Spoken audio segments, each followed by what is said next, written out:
안녕하십니까. 지금 이슈를 살펴보는 헬로 이슈 토크입니다. 지난 1일 국회 본회의에서 전남 광주 행정통합특별법안이 최종 통과됐습니다. 이제 두 지역은 하나의 광역단체로 재편되고 오는 6.3 지방선거에서는 통합특별시장과 통합교육감을 동시에 선출하게 됩니다. 행정구역의 변화는 단순한 명칭 변경이 아니라 예산, 산업, 교육, 주민 삶의 방향까지 바꾸는 일입니다. 오늘은 순천대학교 사회과학대학 물리학과 허남준 교수 모시고 이번 통합의 의미와 균형 발전 전략 그리고 선거의 방향까지 짚어보겠습니다. 네, 안녕하십니까? 네, 안녕하십니까? 네, 교수님, 전남 광주 행정통합특별법안이 지금 국회 본회의 통과했거든요. 어떻게 보십니까? 저는 이번 전남 광주 통합특별시 특별법의 국회 본회의 통과를 정치적으로는 큰 진전이지만 정책적으로는 이제부터가 진짜 시험대라고 평가합니다. 한마디로 말하면 통과 자체를 성과로 과장해서 말하면 안 되고 통합의 품질을 냉정하게 따져봐야 한다는 것입니다. 하지만 지금 필요한 것은 축하가 아니라 검증이라고 보여집니다. 왜냐하면 이번 법안은 통과됐다고 해서 성공을 보장하는 법이 아니기 때문입니다. 가장 먼저 재정 지원이 생각보다 불분명합니다. 정치권에서는 대규모 자원을 이야기하지만 실제 법조문에 얼마나 명확하게 박혀 있느냐는 별개의 문제이기 때문이죠. 지원 약속은 많은데 법적 구속력이 약하면 결국 시간이 지나면서 흐지부지 될 가능성이 큽니다. 그렇게 되면 통합특별시는 출범은 했지만 정작 운영할 돈과 권한은 부족한 상태에 놓일 수밖에 없습니다. 두 번째는 대표성 문제가 있습니다. 광주와 전남은 인구 구조가 다른 상황에서 통합 지방의회 의석을 어떻게 배분할 것인가, 표의 증가성을 어떻게 보장할 것인가, 이건 단순 기술 문제가 아니라 통합의 정당성 문제입니다. 이 부분이 공정하게 설계되지 않으면 통합은 시작부터 누가 더 많이 가져갈 거야 라는 갈등 속에서 들어갈 수밖에 없습니다. 그래서 지금 필요한 것은 훨씬 더 냉정한 후속 설계와 사회적 합의에 있다고 생각합니다. 네, 사실 시간을 거슬러 올라가 보면 전남 광주 행정통합이 2010년대에도 공식 의제로 다뤄졌지만 결국은 무산이 됐습니다. 그런데 이번에는 왜 가능했다고 보시나요? 예전에는 하면 좋은 선택 정도에서 네. 지금은 수도권 집중, 인구 감소, 지역 경제에 대한 정책, 지역 간 경쟁 심화 속에서 통합이 사실상 생존 전략으로 받아들여지고 있습니다. 광주와 전남이 분리된 상태에서는 국가사업 유치나 광역 인프라 전략에서 불리하다는 공감대가 커졌고 다른 권역의 통합 논의까지 빨라지면서 위기감이 강해진 거죠. 이에 더해 중앙정부와 정치권의 지원하는 방식이 훨씬 제도화된 점이 큰 다른 점이라고 볼 수 있습니다. 특별법을 중심으로 행안위와 법사위 심사가 빠르게 진행됐고 통합이 단순한 지역 협의가 아니라 정부의 5극 3특 같은 국가 균형 발전 구상에 발맞춰 국가 프로젝트처럼 추진됐습니다. 즉 이번에는 정치적 구호가 아니라 입법과 행정 패키지가 함께 움직였다는 점이 다르다고 보겠습니다. 행정통합은 이해관계 조정 비용이 큰 과제라서 지방정부하고 지역 정치권, 중앙정부가 동시에 움직이지 않으면 쉽게 멈추게 되어 있습니다. 2021년에도 시도는 있었지만 동력을 잃어버린 것은 그 때문이죠. 반면 이번에는 과거 실패 경험이 누적되면서 이번에 타이밍을 놓치면 안 된다는 학습 효과가 작동했다고 볼 수 있습니다. 말씀을 해주신 것처럼 지금 아니면 더 늦는다는 위기감이 컸던 것 같습니다. 전남 광주가 직면한 가장 큰 구조적인 위기는 무엇이라고 보시나요? 광주는 광주대로 청년 순유출과 성장 둔화 압박이 있죠. 전남은 다수 군 지역에서 고령화, 빈집 증가나 학교 축소가 동시에 나타납니다. 즉 단순히 인구가 줄어드는 게 아니고 생활권 자체가 무너질 위험이 커지고 있다는 것입니다. 결국 이 문제는 광주와 전남을 따로 보면 해결하기 더 어려워질 수밖에 없습니다. 광주는 도시의 서비스와 인적 자본 기능은 있지만 성장 동력과 성장 공간이 좁은 편입니다. 전남은 대규모 장치 산업과 자원으로 생산 지표는 높지만 인구 분산과 고령화가 심합니다. 또한 인구 기반이 약해지는 와중에 산업 기반도 세계 경기의 침체에 맞물려 주력 업종 변동성이 흔들리고 있습니다. 그래서 핵심은 이름을 바꾸는 것이 아니라 하나의 생활권, 노동권, 산업권 전략으로 이 악순환을 끊을 수 있느냐에 있습니다. 이 악순환을 끊지 못하면 어떤 정책도 부분적 처방에 그칠 수밖에 없다고 생각합니다. 네, 다음으로는 통합특별법안에 대해서 질문 드리겠습니다. 통합특별법안의 핵심적인 내용 설명해 주시죠.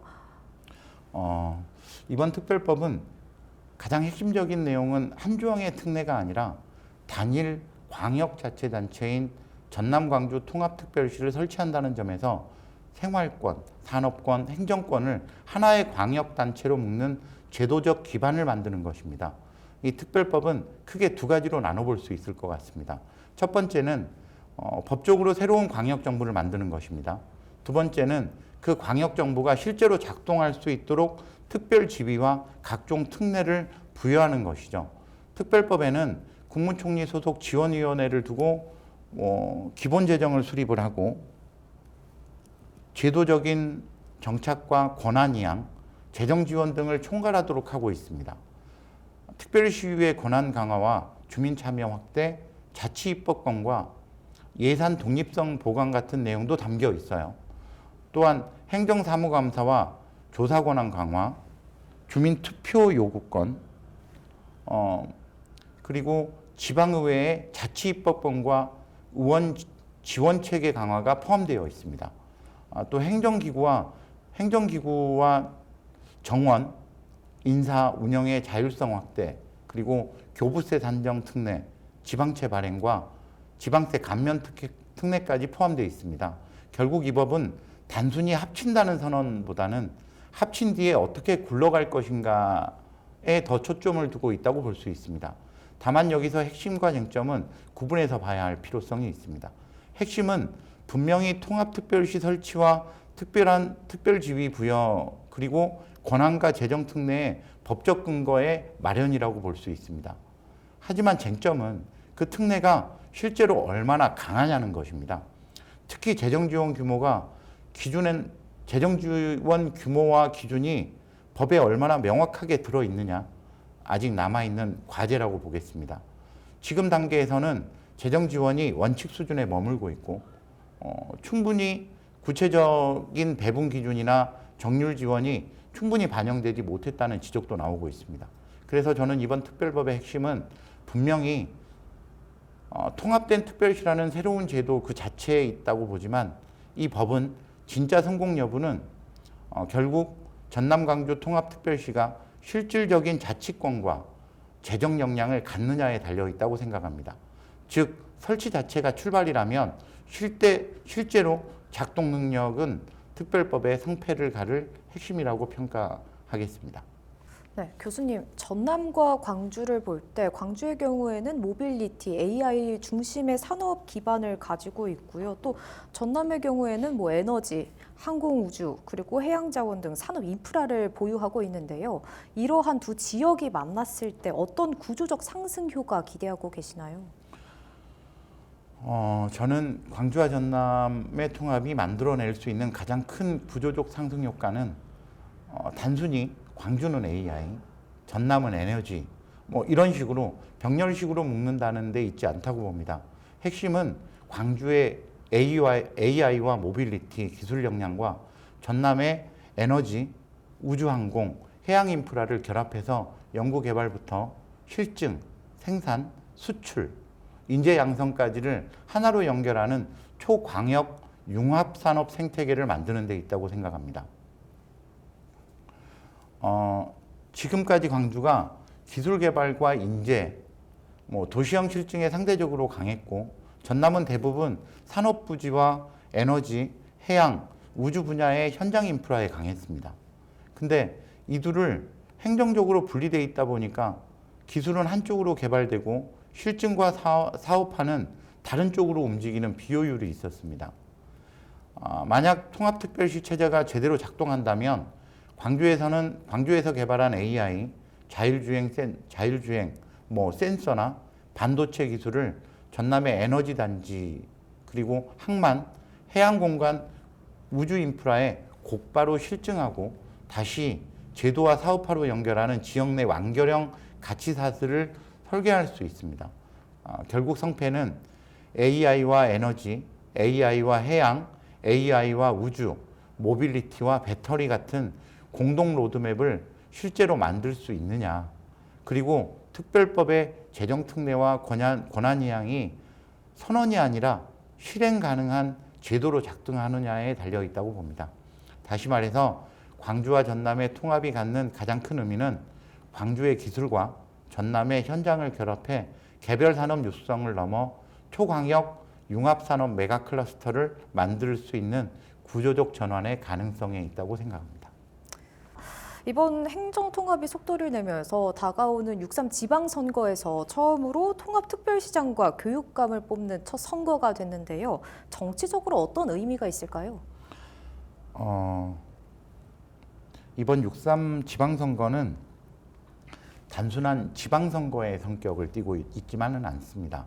저는 이번 선거를 광주와 전남의 분리된 권력을 하나의 통합 권력으로 재편하고 그 통합 체계에 대한 주민의 정치적 정당성을 처음 부여받는 역사적 선거라고 볼 수 있을 것 같습니다.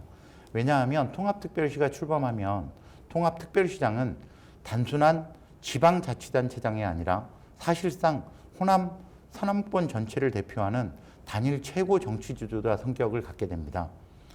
그런 점에서 이번 선거는 지방선거이면서 동시에 향후 대선과 당권, 국가 균형 발전 논의에까지 영향을 미칠 수 있는 초광역 정치 리더십 선출의 의미를 가집니다.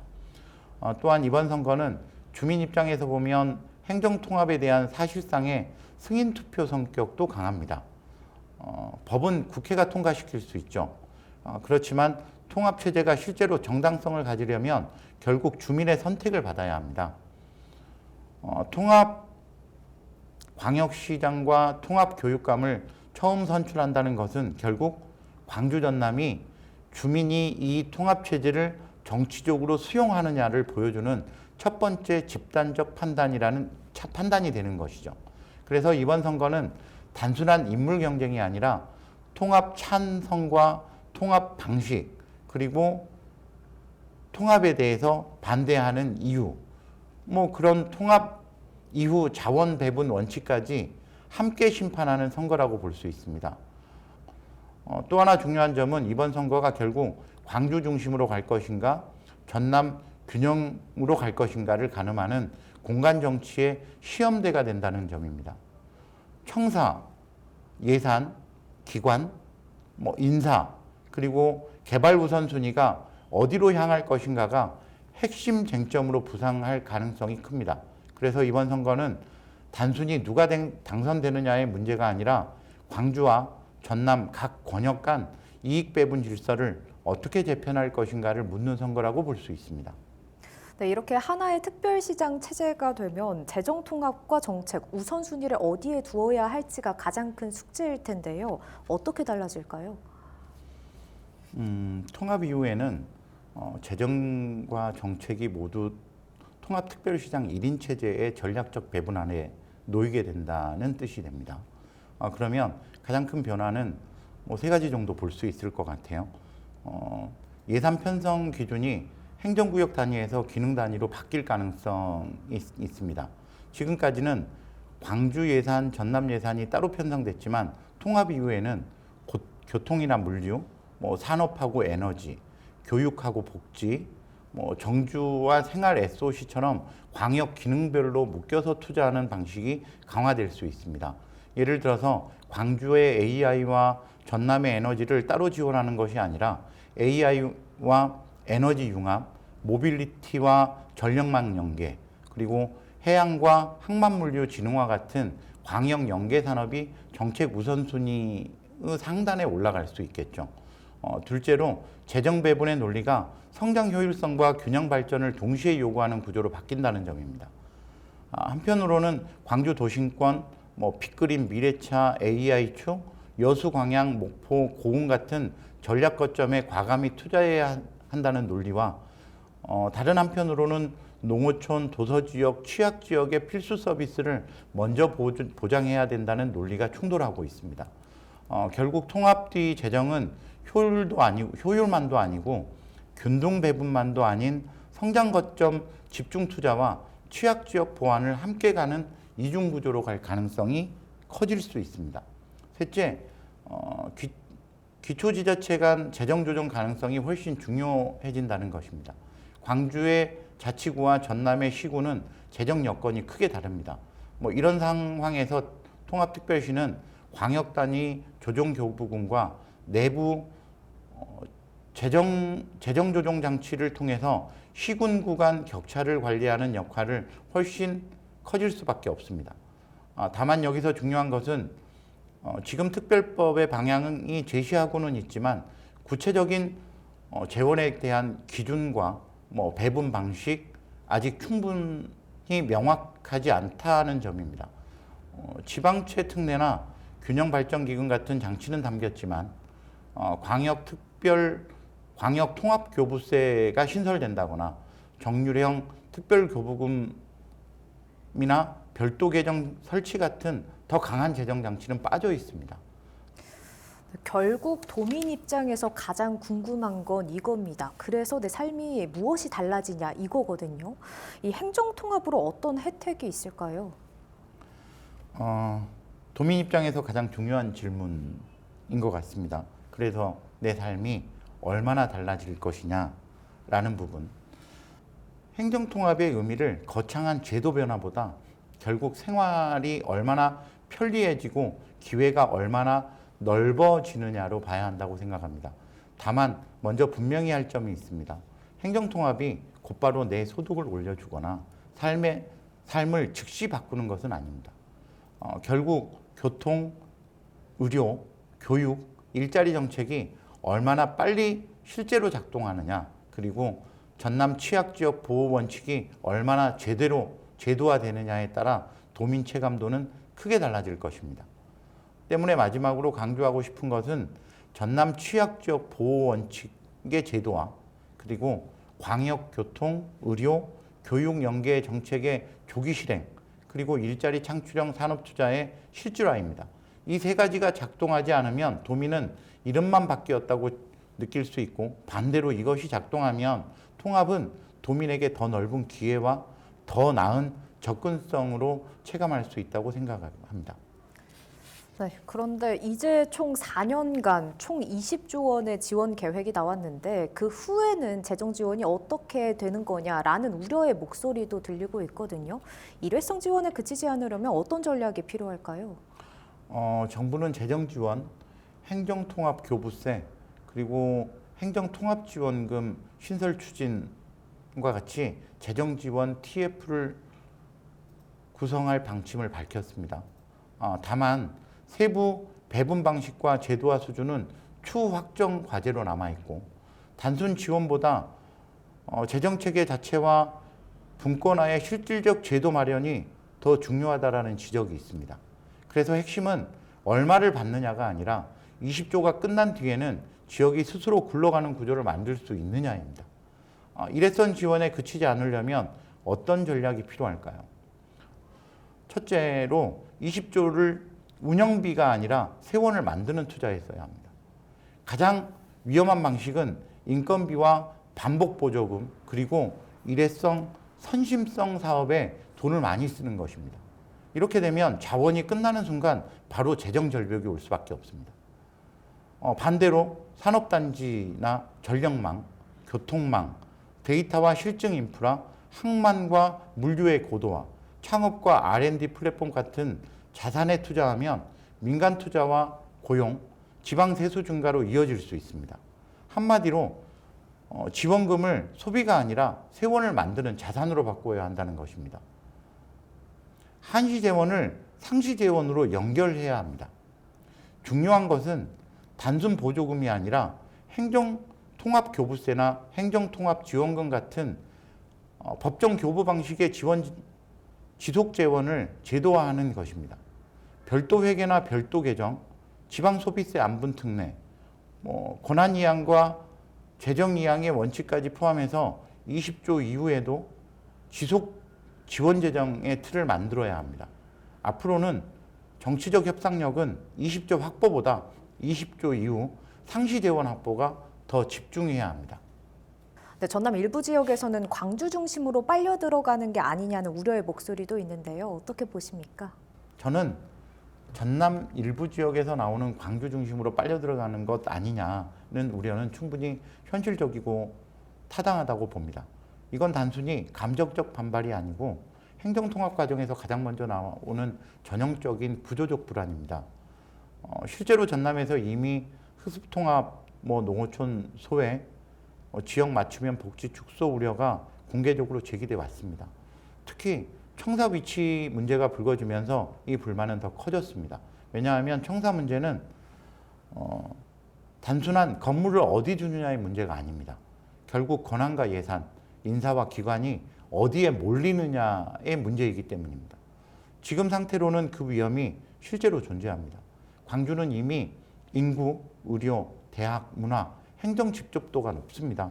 이런 상태에서 통합이 이루어지면 정책 효율성 논리상 광주 도심에 더 많은 투자와 기능이 집중될 가능성이 높습니다. 그렇게 되면 전남의 군단이나 농어촌과 도서지역은 상대적으로 후손위로 밀릴 수 있다는 걱정이 나올 수밖에 없는 거죠.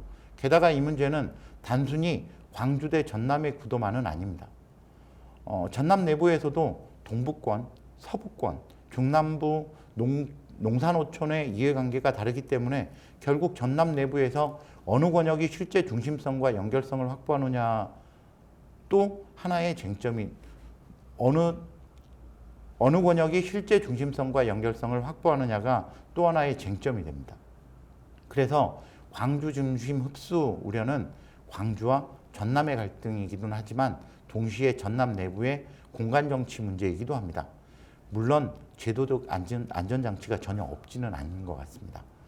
특별법에는 불이익 배제 원칙과 농어촌 등 취약지역 우선 지원, 청사 균형 운영, 조정교부금 구조 유지, 지원위원회를 통한 기본계획 수립 같은 장치가 담겨 있습니다. 법 취지 자체는 적어도 광주 일방 집중을 막겠다는 방향은 분명히 하고 있습니다.